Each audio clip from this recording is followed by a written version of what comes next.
দাদা মাংস কষার মতো মিষ্টি কষে দিল। बात तो सही है।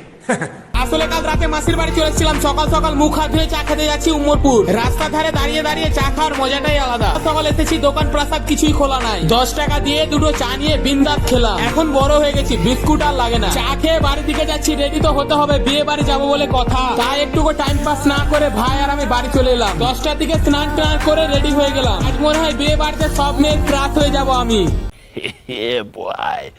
আর হ্যাঁ, ভাইরাও রেডি হয়ে গেছে আমার সাথে। বিয়ে বাড়ি যেহেতু যাচ্ছি, খালি হাতে তো আর যাওয়া যাবে না। তাই 200 টাকা বাড়ি থেকে দিল, মিষ্টি নিয়ে যেতে হবে। ভাই আর আমি মিষ্টির দোকান যাচ্ছি, মিষ্টিও নেওয়া হয়ে গেল। এখন সোজা যাবো বিয়ে বাড়ি। বিয়ে বাড়ি যেতে হচ্ছে হেঁটে, কারণ দাদা তো কাছেই প্রেম করেছে। কিছু তো আর করার নাই, হাতে মিষ্টি নিয়ে দলবল নিয়ে যাচ্ছি। 10 মিনিট হেঁটে ভাই আমরা সবাই পৌঁছে গেলাম বিয়ে বাড়ি। সেই খাওয়া দাওয়া শুরু। দাদা অনেক রেগে ছিল, যেহেতু হেঁটে হেঁটে আসতে হয়েছে, তাই মাংস কষার মতো মিষ্টি কষে দিল। খাওয়া দাওয়া করে বাইরের দিকে চলে এলাম।